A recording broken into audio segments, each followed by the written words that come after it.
കർത്താവിന്റെ അതിപരിശുദ്ധ നാമം വാഴ്ത്തപ്പെടുമാറാകട്ടെ. ഈ പകൽക്കാലം നിങ്ങളുടെ മധ്യയായിരിക്കാൻ എനിക്കും സർവശക്തനായ ദൈവം ഇടയാക്കിയ സാവകാശത്തിനായി സ്തോത്രം ചെയ്യുന്നു, സ്തുതിക്കുന്നു. എസ്പെഷ്യലി എൻ്റെ പേരൻസിൻ്റെ കൂടെയും എക്സിക്യൂട്ടീവ് കമ്മിറ്റി എനിക്ക് ഈ സമയം തന്ന നിങ്ങൾക്ക് എൻ്റെ ഹൃദയത്തിൻ്റെ ഭാഷയിൽ നിന്ന് നന്ദി അറിയിച്ചുകൊള്ളുന്നു. ഞാനിങ്ങനെ പറയുന്ന ഉടനെ ഇതൊരു ഒരു കോമൺ സ്റ്റേറ്റ്മെന്റ് അല്ല. ദൈവം എന്നെ ജീവനോടെ നിങ്ങളുടെ മുന്നിലാക്കിയിരിക്കുന്നത് ദൈവം എന്നോട് ചെയ്ത നന്മയാണ്, കരുണയാണ്. എൻ്റെ കുടുംബത്തോട് ദൈവം ചെയ്ത സ്നേഹവും ദീർഘക്ഷമയമാണെന്ന് ഒരിക്കൽ കൂടെ പ്രസ്താവിക്കുവാനാണ് ഞാനിവിടെ നിൽക്കുന്നത്. ഞാൻ 95 US കടന്നുപോയി. 99 ഞാൻ കല്യാണം കഴിച്ചു. ഞങ്ങൾക്ക് ദൈവം അനുഗ്രഹിക്കപ്പെട്ട 4 കുഞ്ഞുങ്ങളെ തന്നു. ഞങ്ങളുടെ പഠിത്തമൊക്കെ അവിടെ കംപ്ലീറ്റ് ചെയ്ത് നല്ലൊരു നിലയിൽ ജീവിച്ചുകൊണ്ടേയിരിക്കുകയായിരുന്നു. അങ്ങനെ 2024 എൻ്റെ വായിൽ ഒരു പിമ്പിളിന്റെ കൂട്ട് ഒന്ന് കാണുവാൻ ഞാൻ തന്നെ അത് കണ്ടുപിടിക്കുവാൻ സാധിച്ചു. അങ്ങനെ ഞാൻ എൻ്റെ ഡോക്ടേഴ്സിന്റെ അടുക്ക് ചോദിച്ചപ്പോൾ എന്നോട് പറഞ്ഞു, നിനക്ക് വേറെ ഒരു സിംറ്റംസും ഇല്ല, അതുകൊണ്ട് നീ പ്രയാസപ്പെടേണ്ട കാര്യമില്ല. ഇത് ചിലപ്പോൾ ഫ്ലോസ് ചെയ്യുമ്പോഴോ ബ്രഷ് ചെയ്യുമ്പോഴോ വല്ലതും ഒരു ഇഞ്ചുറി വന്നതായിരിക്കും, അതുകൊണ്ട് വിഷമിക്കേണ്ട. Obviously they are professional. So ഞാൻ അതിനെക്കുറിച്ച് ഒന്നും അധികം ചിന്തിച്ചിട്ടില്ല. പിന്നെ ഞാനൊരു നേഴ്സ് ആയതുകൊണ്ട് ക്യാൻസറിന്റെ സൈൻസ് ആൻഡ് സിംറ്റംസ് എനിക്കും അറിയാം. അതൊന്നും എനിക്കില്ലാത്തത് കൊണ്ട് ഞാനും അതിനെക്കുറിച്ച് അധികം ചിന്തിച്ചില്ല. പക്ഷെ 2024 ഫെബ്രുവരിയിൽ മാറ്റർ ഓഫ് ഫാക്ട് ഇവിടെ കൺവെൻഷൻ നടക്കുന്ന സമയത്ത് എൻ്റെ പ്രൈമറി പറഞ്ഞു ഒരു ബയോപ്സി ചെയ്യാം. ഞാൻ അങ്ങനെ ബയോപ്സി കടന്നുപോയി. ഞങ്ങൾ കുടുംബമായിട്ട് കടന്നുപോയി. പക്ഷെ റിസൾട്ടിന് ഞാൻ തനിയെയാണ് കടന്നുപോയത്. ഞാൻ ഒത്തിരി ഓവർ കോൺഫിഡന്റ് ആയിരുന്നു. ഇത് സാധാരണ ഒരു ടെസ്റ്റ് പോലെ ഉള്ളൂ, ജസ്റ്റ് ഒരു അഷുറൻസിന് വേണ്ടിയായിരിക്കും. കടന്നു ചെന്നപ്പോഴാണ് എന്നോട് പറഞ്ഞത് സ്കിൻ ക്യാൻസർ അല്ലെങ്കിൽ മെലനോമയാണ്. സോ മെലനോമ എന്ന് പറയുന്നത് യൂഷ്വലി നമ്മൾക്ക് കളേർഡായിട്ട് ആൾക്കാർക്കൊന്നും വരികയില്ല, വെളുമ്പർക്കാണ് വരുന്നത്. അത് ഒരിക്കലും വെരി റെയർലി മൗത്തിൽ വരുത്തുള്ളൂ, ബിക്കോസ് സൺ എക്സ്പോഷർ ഇല്ലാത്തത് കൊണ്ട്. അപ്പൊ എനിക്ക് തന്നെ അങ്ങ് അതിശയം തോന്നി, അല്ലെങ്കിൽ ഞാൻ തകർന്നു എന്ന് തന്നെ പറയാം. ഞാൻ തനിയെ ആ റിസൾട്ട്സ് മേടിച്ചുകൊണ്ട് ഞാൻ വീട്ടിലേക്ക് ഡ്രൈവ് ചെയ്യുകയാണ്. എനിക്ക് ആരെയും വിളിക്കുവാൻ പറ്റത്തില്ല. എസ്പെഷ്യലി നമ്മൾക്ക് എന്തെങ്കിലും ഒരു വിഷമം വരുമ്പോൾ നമ്മുടെ ഭർത്താവിനെയാണ് വിളിക്കുന്നത്. പക്ഷെ ഇവിടെ രാത്രിയാണ്. ദ വെരി നെക്സ്റ്റ് ഡേ അച്ഛക്ക് ഇവിടെ പ്രസംഗിക്കണമെന്നുള്ളത് കൊണ്ട് എനിക്ക് മനസ്സിനെ ഇത് ചെയ്യണ്ടെന്ന് വെച്ചുകൊണ്ട് ഞാൻ വിളിച്ചില്ല. പക്ഷെ ഞാൻ ഡ്രൈവ് ചെയ്തുകൊണ്ട് പോവുമായിരുന്നു. 10 മിനിറ്റ്സേ ഉള്ളൂ എൻ്റെ വീട്ടിലോട്ട്. ഞാൻ 30 മിനിറ്റ്സ് ആയിട്ടും എൻ്റെ വീട്ടിലോട്ട് എത്തുന്നില്ല. എനിക്കെന്തോ എൻ്റെ ബുദ്ധി തന്നെ മറഞ്ഞു പോയ പോലെ ഒരു അവസ്ഥയിലായിരുന്നു. ഞാൻ എൻ്റെ ചേച്ചിയെ വിളിച്ചപ്പോൾ എന്നോട് പറഞ്ഞു, ബിൻസി ഫേസ് ടൈം എന്ന് പറയുന്ന ഫേസ് ടൈം ചെയ്തപ്പം പറഞ്ഞു, നീ 1 വേ ഡിറക്ഷനിൽ ഓപ്പോസിറ്റ് ഡിറക്ഷനിലോട്ട് ഡ്രൈവ് ചെയ്തുകൊണ്ടിരിക്കുകയാണ്, നീ പുൾ ഓവർ ചെയ്യുക. എന്നിട്ട് എന്നോട് പറഞ്ഞു, ദൈവം അറിയാതെ നിന്റെ ജീവിതത്തിൽ ഒന്നും സംഭവിക്കുകയില്ല. പക്ഷെ നമ്മൾക്ക് തന്നെ ആവുമ്പോഴാ അത്രയ്ക്കും ദൈവത്തിലുള്ള ഒരു വിശ്വാസം അന്ന് എനിക്കില്ലാത്തത് കൊണ്ട് ഞാൻ പലവിധമായ ക്വസ്റ്റ്യൻസ് ചോദിക്കാൻ തുടങ്ങി. ഞാൻ വീട്ടിൽ ചെന്നു, തനിയെ ഇരുന്ന് ഒത്തിരി കരഞ്ഞിട്ട് ഞാൻ പിന്നെയും എൻ്റെ ആ മെഡിക്കൽ ബാക്ക്ഗ്രൗണ്ട്, എൻ്റെ കണക്ഷൻസ്, എൻ്റെ നെറ്റ്വർക്കിംഗ് ഒക്കെ ഉള്ളത് കൊണ്ട് ഞാൻ പിന്നെ വിചാരിച്ചു ഇതൊരു സർജറി കൊണ്ട് കഴിയും. അങ്ങനെ ഞാൻ തന്നെ ജോലി ചെയ്തുകൊണ്ടിരുന്ന ഒരു സ്ഥാപനത്തിൽ അവര് എക്സ്പെഡൈറ്റ് ചെയ്ത് എല്ലാം കെയർ ചെയ്തു. ഡോക്ടേഴ്സ് എന്നെ വിളിച്ചിട്ട് പറഞ്ഞു, കാര്യം കുഴപ്പമില്ല ബിൻസി, ഒരു ചെറിയൊരു സർജറി ഉണ്ട്, we can put you back to normal. ഒരു 6 ആഴ്ച കഴിയുമ്പോഴത്തേന് നീ ഓക്കെ ആയിരിക്കും, നീ കുഴപ്പമില്ല എന്ന് പറഞ്ഞു. എങ്കിലും ഒരു ദൈവശബ്ദം എനിക്കന്ന് കേൾക്കുവാൻ കഴിഞ്ഞത്, ഇത് നിന്നെ തകർക്കുവാനല്ല, പണിയുകയാണ്. അപ്പോൾ എൻ്റെ മാനുഷികമായ ചിന്തയിൽ ക്യാൻസർ വരിക എന്ന് പറയുന്ന ഫസ്റ്റ് തിങ് നമ്മുടെ മൈൻഡിലോട്ട് വരുന്നത് തകർന്നു, ഇനി ഒന്നുമില്ല എന്നുള്ളതാണ്. പക്ഷെ ആദ്യത്തെ സർജറി ചാച്ച വന്നു കഴിഞ്ഞ ഒരാഴ്ചക്കകം തന്നെ നടന്നു. ഫസ്റ്റ് സർജറി എന്ന് പറയുന്നത് അവര് എന്റെ മേലെണ്ണക്കല്ല് അപ്പർ പാലറ്റിലെ എല്ലാ മാംസവും തൊലിയും എടുത്തു. എനിക്ക് ബോൺ ഫീൽ ചെയ്യാം, എനിക്ക് ഉമ്മനീര് ഇറക്കാൻ പറ്റത്തില്ല, അതുപോലെ ഭയങ്കരമായ വേദന. എങ്കിലും ക്യാൻസറിനെ ബീറ്റ് ചെയ്യണം, ജീവിക്കുവാനുള്ള കൊതിയും ആഗ്രഹം കൊണ്ടും പിന്നെ കുഞ്ഞുങ്ങളൊക്കെയും ചെറിയ പ്രായമായതുകൊണ്ടും ഞാൻ പറഞ്ഞു എന്താണെങ്കിലും ഞാൻ ഗോ ത്രൂ ചെയ്യാൻ വില്ലിംഗ് ആണ്. അങ്ങനെ ഓരോ ദിവസവും വേദന ഇത് ചെയ്തു. പിന്നെ 4 വീക്സ് കഴിഞ്ഞ് ചെക്കപ്പിന് ഞങ്ങൾ രണ്ടും കൂടെ പോയി. അപ്പോൾ എൻ്റെ ആഗ്രഹവും ഞാൻ കേൾക്കാൻ ആഗ്രഹിച്ചതും ക്യാൻസർ എല്ലാം ബീറ്റ് ചെയ്തു, നിനക്കിനി ബാക്ക് ടു നോർമൽ പോകാമെന്നായിരുന്നു. പക്ഷെ അതിന് പകരം ഞങ്ങൾ ഓഫീസിൽ വെയിറ്റ് ചെയ്തപ്പോൾ ഒരു ഹ്യൂജ് ടീം, ഓൾമോസ്റ്റ് 13 പീപ്പിൾ അവിടെ അകത്തോട്ട് കടന്നു വന്നിട്ട് പറഞ്ഞു, ഞങ്ങൾ ഉദ്ദേശിച്ച പോലും ചിന്തിച്ചതുപോലും അല്ല, ഇതൊരു അസാധാരണമായ ഒരു ക്യാൻസർ ആണ്, മരുന്ന് പോലും അത്രയും ഇല്ല, ഇത് ഞങ്ങൾ ചിന്തിച്ചതിലും നനച്ചതിലും അധികമായി സ്പ്രെഡ് ചെയ്തുകൊണ്ടിരിക്കുകയാണ്. നിന്റെ വായ് എല്ലാം അത് സ്പ്രെഡ് ചെയ്തു. നിന്റെ ബോണിലോട്ട് പോയി, ലിവറിലോട്ടും പോയി.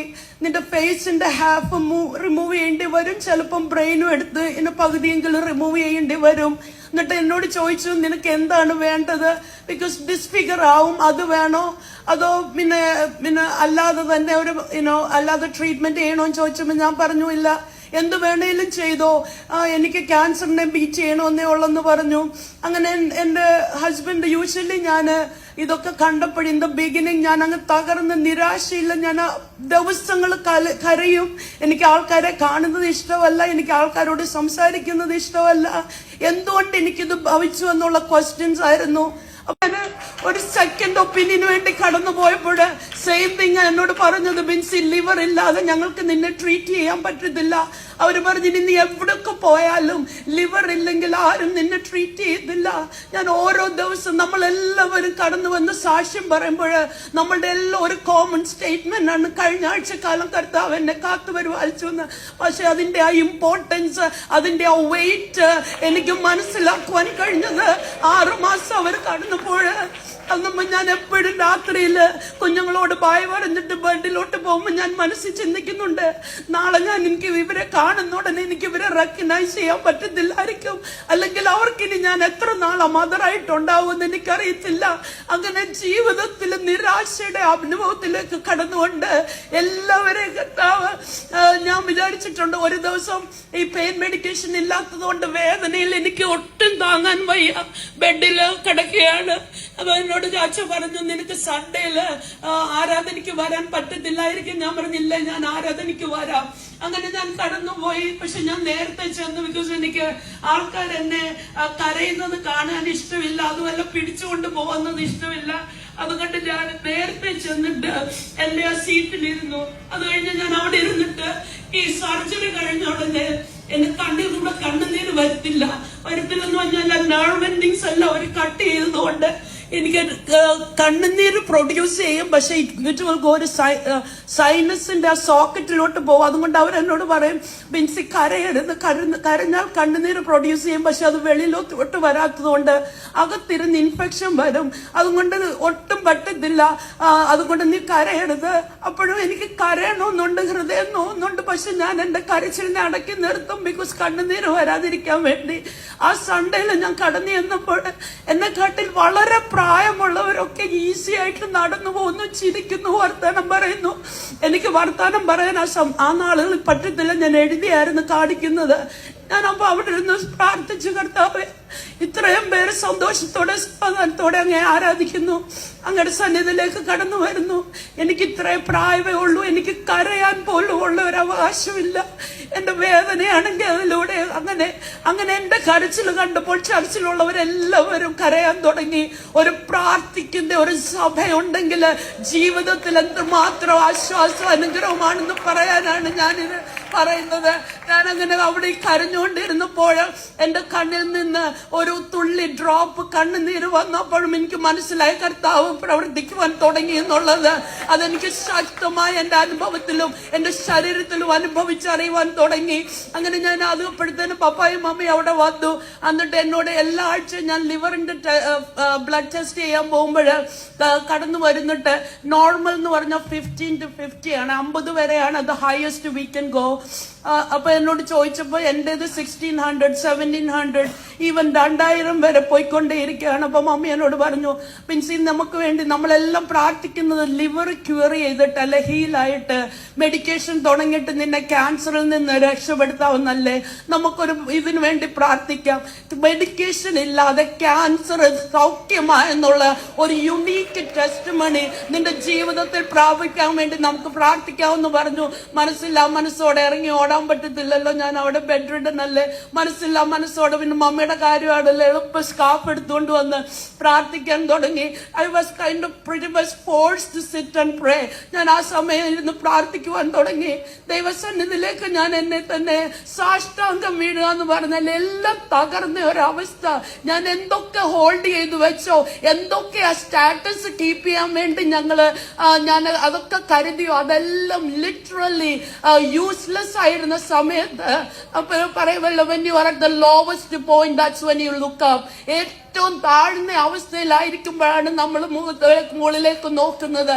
ആ അവസ്ഥയിൽ ഞാൻ ദൈവമുഖത്തേക്ക് നോക്കാൻ തുടങ്ങി. ഒരു ദൈവിക സമാധാനം അല്ലെങ്കിൽ ദൈവഹിതം എന്റെ ജീവിതത്തിൽ നടക്കണമെന്ന് ഞാൻ പ്രാർത്ഥിച്ചുകൊണ്ടേയിരുന്നു. എന്നിട്ട് പ്രാർത്ഥന കഴിഞ്ഞ് ഞാൻ എന്റെ റൂമിൽ പോയി കഴിഞ്ഞ് ഞാൻ കണ്ണടച്ച് കിടന്നപ്പോൾ ഒരു TV സ്ക്രീനിൽ ഡിസ്പ്ലേ ചെയ്യുന്ന പോലെ എന്റെ കഴിഞ്ഞ നാളുകളിൽ ഞാൻ എന്തെല്ലാം പരിശുദ്ധാത്മാവിനെ ദുഃഖിപ്പിച്ചിട്ടുണ്ടോ, പേരൻസിനെ ദുഃഖിപ്പിച്ചിട്ടുണ്ടോ, ദൈവഹിതമില്ലാത്തത് എന്തെല്ലാം ചെയ്തിട്ടുണ്ടോ. Even to the fact that ഞാൻ സമയമില്ലാത്തതുകൊണ്ട് എന്റെ മൂത്ത മകൻ ബൈബിൾ കോളേജിൽ പോകുന്നത് എനിക്ക് വളരെ ദേഷ്യമായിരുന്നു. എനിക്ക് ഒട്ടും ഇഷ്ടമില്ലായിരുന്നു. അതുകൊണ്ട് ഞാനൊരു മദർ ആൻഡ് സൺ എന്നുള്ള രീതിയിൽ ഞാൻ ചുമ്മാ അവനോട് തമാശ പറയുമായിരുന്നു. അതെല്ലാം എന്നെ എഴുതി കാണിച്ചു. Even to the fact that ഞാൻ അവനോട് പറയായിരുന്നു, നീ ബൈബിൾ പഠിക്കാൻ പോയി ഇനി നല്ല പെമ്പിള്ളാരെ ഒന്നും കിട്ടത്തില്ലായിരിക്കും. അതൊക്കെ പറഞ്ഞത് എന്നെ ഈ മുമ്പിൽ ഇങ്ങനെ എഴുതി കാണിക്കുവാൻ തുടങ്ങി. ഞാൻ കണ്ണു തുറന്ന് നോക്കിയപ്പോഴും ഞാൻ മാത്രമേ റൂമിലുള്ളൂ. അങ്ങനെ ഓരോ കാര്യങ്ങളും എല്ലാം എന്റെ പേരൻസ് എപ്പോഴും പറയും, ദൈവഹിതത്തിന് വേണ്ടിയാണ് നിങ്ങളെ അല്ലെങ്കിൽ ചാച്ചയെ ഞങ്ങള് പ്രാർത്ഥിച്ചിരിക്കുന്നത്. അപ്പോൾ ഞാൻ എന്റെ മനസ്സിൽ നേരിട്ട് പറയത്തില്ലെങ്കിലും മനസ്സിൽ പറയാതെ നടക്കത്തില്ല, ഞാൻ വരത്തില്ല, ഞാൻ സൈഡിൽ നിന്ന് സപ്പോർട്ട് ചെയ്തേ അല്ലെ പുറകിൽ നിന്ന് സപ്പോർട്ട് ചെയ്തേ ഉള്ളൂ. ഒരിക്കലും എനിക്ക് കോംപ്രിഹെൻഡ് പോലും ചെയ്യാൻ പറ്റത്തില്ലായിരുന്നു. ഇങ്ങനെ ഞാൻ എന്റെ പഠിത്തങ്ങള് ഇറ്റ്സ് വെരി എക്സ്പെൻസീവ്. അവിടെ പഠിക്കുക എന്ന് പറയുന്നത് കൊച്ചു കാര്യമല്ല. എന്റെ പഠിത്തങ്ങളൊക്കെ മാറ്റി വെച്ചിട്ട് ഇങ്ങനെ ഒരു ഫുൾ ടൈം മിനിസ്ട്രിയിലോട്ട് പോകുക എന്നുള്ളത് എനിക്ക് ചിന്തിക്കാൻ പോലും കഴിയാത്ത ഒരു കാര്യമായിരുന്നു. പക്ഷെ ഞാൻ അതെല്ലാം സ്ക്രീനിലൂടെ കണ്ടു. അത് കഴിഞ്ഞപ്പോഴേ പിന്നെ എനിക്ക് ദൈവശബ്ദം കേൾക്കുവാനിടയായി, എന്റെ കൃപ നിനക്ക് മതി, എന്റെ കൃപ നിനക്ക് മതി. അന്ന് ഞാൻ ഡിസൈഡ് ചെയ്തു, നോ മാറ്റർ വാട്ട്, ഞാനും എന്റെ കുടുംബവും ഞങ്ങളെ യഹോവയെ സേവിക്കും. അതിൽ പിന്മാറുവാൻ ഞങ്ങളെ കൊണ്ട് ഇനി സാധ്യമല്ല. ആ ദൈവ സ്നേഹം എന്റെ കുടുംബത്തില്, എന്റെ വീട്ടിലേക്ക്, എന്റെ ആ മുറിയിലേക്ക് കടന്നു വന്നു കഴിഞ്ഞ ഉടനെ എനിക്ക് പിന്നെ എന്നെ തന്നെ താങ്ങി നിർത്തുവാൻ കഴിഞ്ഞില്ല. ഒരു ദൈവിക സമാധാനം എന്റെ ജീവിതത്തിലേക്ക് വരുവാനിടയാകി. അങ്ങനെ വിചാരിച്ചു ഞാൻ അതിലും കൂടുതലായിട്ട് കരയുമായിരിക്കുമെന്ന്. പക്ഷെ ഒരു ദൈവിക സമാധാനം ഞാൻ ആ ചെയറിലിരുന്നപ്പോൾ എന്റെ സന്നിധിയിൽ എന്റെ മനസ്സിലേക്ക് കടന്നു വന്നു.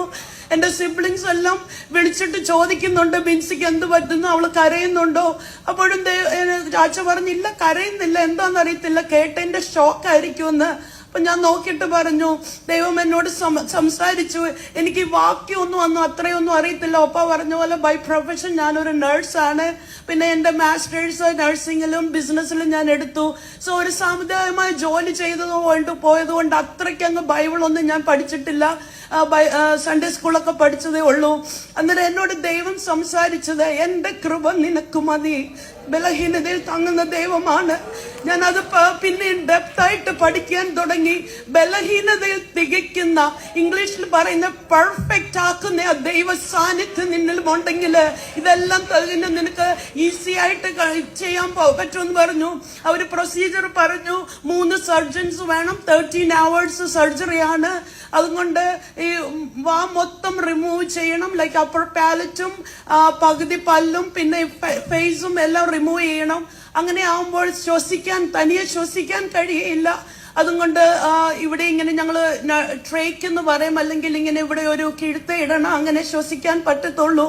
സിബ്ലിങ്സ് എല്ലാം കടന്നു വന്നു. ബിക്കോസ് എന്നെ നോർമലി ഇനി കാണാൻ കഴിയയില്ല, എന്നെ ഒരു ഡിസ്ഫിഗർ ആയിട്ടേ കാണാൻ കഴിയത്തുള്ളൂ. അവരെല്ലാം വിഷമത്തോടെ വന്ന് പ്രാർത്ഥനയിലും ഒക്കെ ആയിരുന്നു. എന്റെ പേരൻസും ചാച്ചയുടെ പേരൻസും ഇവിടെ ആയിരുന്നു. എന്റെ പേരൻസിനോട് ഞാൻ പറഞ്ഞില്ല, ചാച്ചയുടെ പേരൻസിനോട് പറഞ്ഞു. ശക്തമായി പ്രാർത്ഥിച്ചുകൊണ്ടേയിരുന്നു. ഞാൻ ORലോട്ട് കടന്നു പോയപ്പോഴും എല്ലാവരും വളരെ കരച്ചിലോടെ എന്നെ അകത്തോട്ട് കയറ്റിവിട്ടത്. ബിക്കോസ് തിരിച്ചു വരുന്നുണ്ട് ഏത് രീതിയിലായിരിക്കും എന്നറിയത്തില്ല. എങ്കിലും ആ ദൈവിക സമാധാനം എന്റെ മനസ്സിലുള്ളത് കൊണ്ട് ഞാൻ എല്ലാവരെയും ആശ്വസിപ്പിച്ചിട്ട് ഞാൻ ORലേക്ക് കടന്നുപോയി.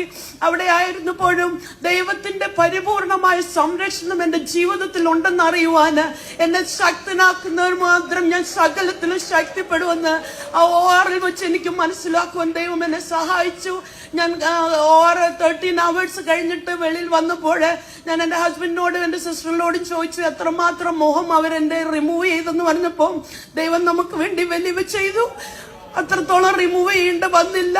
അവരെല്ലാരും കാറ്റ് സ്കാൻ ഒക്കെ ചെയ്തപ്പോൾ അവർ പറഞ്ഞു ഓൾറെഡി ബ്രെയിനിലോട്ട് സ്പ്രെഡ് ചെയ്തിട്ടുണ്ടെന്ന് പറഞ്ഞതാണ്. പക്ഷെ ആ OR ചെയ്ത് സർജറി ചെയ്തുകൊണ്ടിരുന്നപ്പോൾ അവർ പറഞ്ഞു ബ്രെയിനിലോട്ട് പോയിട്ടില്ല. പക്ഷെ അവരെന്റെ ഈ ഫേസിലെ എല്ലാ സ്ട്രക്ചേഴ്സും എല്ലാ ബോണും എല്ലാം റിമൂവ് ചെയ്തു.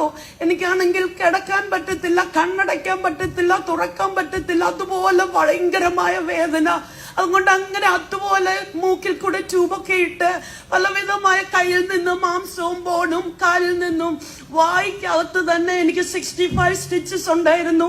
എന്റെ കാലിലെല്ലാം കൂടെ ഓൾമോസ്റ്റ് 128 സ്റ്റിച്ചസ് ഉണ്ടായിരുന്നു. വേദന എന്ന് പറഞ്ഞാൽ സഹിക്കാൻ പറ്റാത്ത വേദന. എങ്കിലും പെയിൻ മെഡിക്കേഷൻ കൊണ്ടൊക്കെ ചെറുതായിട്ട് എന്നെ പെയിൻ കൺട്രോൾ ചെയ്തുകൊണ്ടിരുന്നു. അത് കഴിഞ്ഞ് 2 weeks കഴിഞ്ഞിട്ട് ഞങ്ങൾ റേഡിയേഷൻ തുടങ്ങി. റേഡിയേഷൻ എന്ന് പറഞ്ഞാൽ നിങ്ങൾക്കറിയാമല്ലോ, ഭയങ്കരമായ ചൂടാണ്. വായിലോട്ട് അടിക്കുമ്പോഴത്തേനെ നാക്ക് പൊള്ളും. അതെല്ലാം കുടർന്നു, വായെല്ലാം പൊള്ളി കുടർന്നിരിക്കുകയാണ്. പിന്നെ വായിക്കാത്ത സ്റ്റിച്ചസ്, കയ്യിലും കാലിലും എല്ലാ സ്റ്റിച്ചസും കൊണ്ട് വളരെ വേദനയാണ്. എങ്കിലും ജീവിക്കണമെന്നുള്ള ആഗ്രഹം കൊണ്ട് ഞാൻ അതെല്ലാം ഗോ ത്രൂ ചെയ്യാൻ വില്ലിംഗ് ആയിരുന്നു. അത് കഴിഞ്ഞ് കീമോതെറാപ്പി തുടങ്ങി. ആദ്യത്തെ കീമോ തന്നെ എന്നെ ശരീരമായി തളർത്തി. എല്ലാവർക്കും അറിയാം ഞാൻ വളരെ എനർജറ്റിക് ആയിട്ടുള്ള ഒരാളാണ്. ഇതിന്റെ സർജറിയുടെ തലേദിവസം വരെ ഞാൻ ജോലി ചെയ്തു. കീമോ തുടങ്ങിയപ്പോഴത്തേന് എന്റെ ശരീരത്തില് എന്റെ കാല് വീക്കായി. പിന്നെ ഞാൻ എന്റെ ഒരു ബെഡ് റിഡൻ ആയിട്ടായി. എന്റെ പ്രാഥമിക ആവശ്യങ്ങൾ പോലും ഞാൻ മറ്റുള്ളവരിൽ ആശ്രയം കണ്ടെത്തേണ്ടി വന്നു. അങ്ങനെ കഴിഞ്ഞു പോയിക്കൊണ്ടിരുന്ന. എന്നാലും റേഡിയേഷനും ട്രീറ്റ്മെന്റും കഴിഞ്ഞപ്പോഴും അവർ പറഞ്ഞു ഒരു ബെറ്റർ പ്രൊഗ്നോസിസിന് വേണ്ടി അല്ലെങ്കിൽ ബെറ്റർ ആവും എന്നുള്ളത് കൊണ്ട് ഞാൻ ഇതെല്ലാം ഗോ ത്രൂ ചെയ്തുകൊണ്ടിരുന്നു. അങ്ങനെ എവറി വീക്ക് ഞങ്ങള് കീമോയ്ക്ക് വേണ്ടി പോകും. സെക്കൻഡ് കീമോയുടെ സെഷന് ചെന്നപ്പോൾ അവർ പറഞ്ഞു ബിൻസി നിന്റെ ലിവർ ഫെയിൽ ചെയ്തു, ഇനി ഞങ്ങൾക്ക് നിന്നെ ട്രീറ്റ് ചെയ്യാൻ കഴിയത്തില്ലെന്ന് പറഞ്ഞു. ഓൾറെഡി ക്യാൻസർ ഉണ്ട്. അതുകൊണ്ട് മെഡിക്കേഷൻ ഒക്കെ എടുത്ത് എങ്ങനെങ്കിലും അന്ന് എന്നോട് അവർ പറഞ്ഞത് with all the medications they have ഇപ്പോൾ അവൈലബിൾ ആയിട്ടുള്ള മെഡിക്കേഷൻസ് കൊണ്ട് ട്രീറ്റ് ചെയ്താൽ പോലും ഞങ്ങൾക്കൊരു 6 മാസത്തെ കാലാവധിയെ നിനക്ക് തരാൻ പറ്റത്തുള്ളൂ.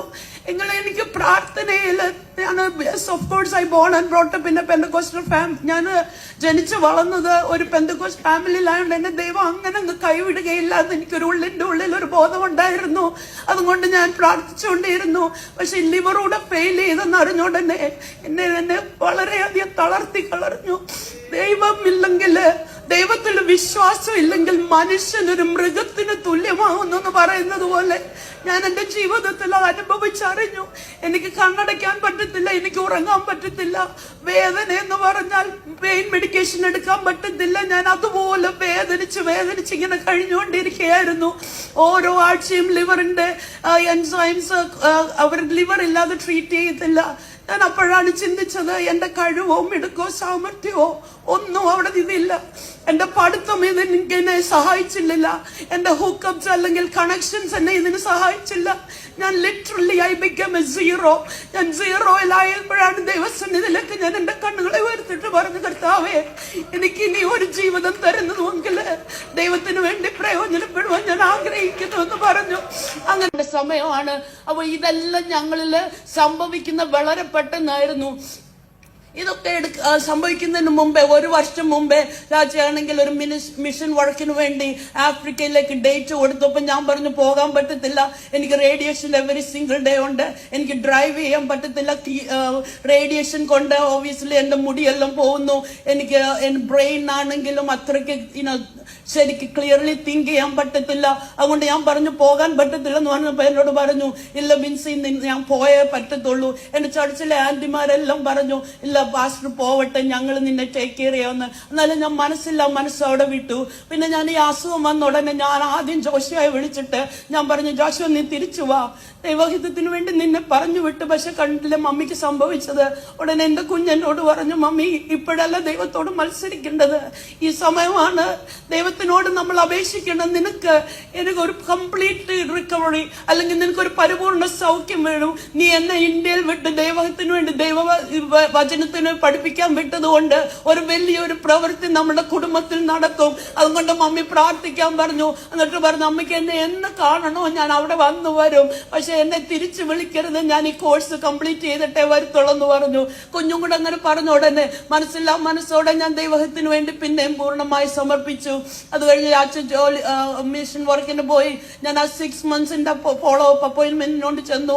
എനിക്ക് പേടിയാണ്, ബിക്കോസ് ഓൾറെഡി 6 months അവർ തന്നേക്കുന്നു വിത്ത് മെഡിക്കേഷൻ. പക്ഷെ ഇപ്പം മെഡിക്കേഷൻ ഇല്ല, എന്ത് സംഭവിക്കും? പെറ്റ് സ്കാൻ മൊത്തം എന്റെ എടുത്തു.